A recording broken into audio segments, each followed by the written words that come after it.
Le hadith, pour toi, c'est forcément le hadith du prophète, le hadith nabawi, les paroles du prophète. En es-tu bien sûr?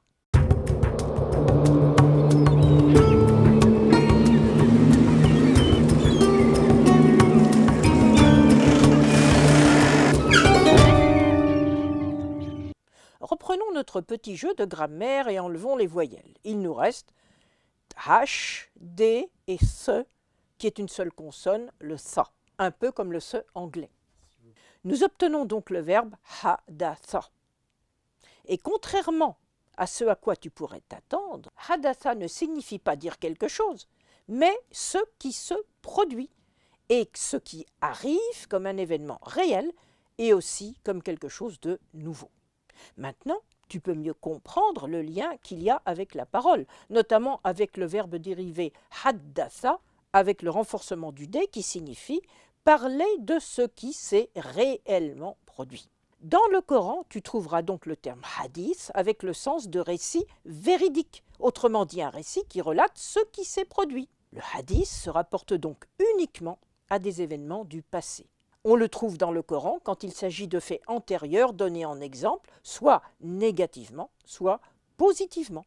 Il en est par exemple question dans la sourate 85, 17, c'est le hadith de Pharaon, le récit de Pharaon et du peuple arabe des Samoud, qui tous deux ont été vaincus par la divinité et qui ont disparu. Dans ce cas, ce sont des récits de catastrophes qui sont destinés à alerter les Mécois sur ce qui pourrait leur arriver s'ils ne suivent pas la voie du Dieu créateur dont Mohammed est le messager qui leur a été envoyé. En revanche, on trouve aussi des récits positifs, notamment celui qui concerne Moïse. Dans Coran 79, 15, il obtient de Dieu la victoire sur Pharaon, que le Coran considère comme le pire tyran de la terre. Et rappelle-toi, quand la société change, le sens des mots change aussi. Dans la société impériale de l'époque abbasside, soit 200 ans après la mort du prophète, vont être constitués des corpus de paroles attribués à Muhammad qui vont recevoir le nom de hadith nabawi. Il s'agira cette fois-là non plus de récits du passé, mais des paroles du prophète de l'islam.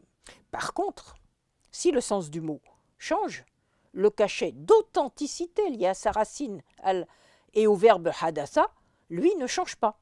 Mais pour s'en convaincre encore plus, les chaînes dites de transmission de ces paroles, les isnad, seront jugées nécessaires de génération en génération. Chaque maillon de ces chaînes sera un homme jugé fiable, auquel on peut faire confiance, en l'occurrence le thiqa.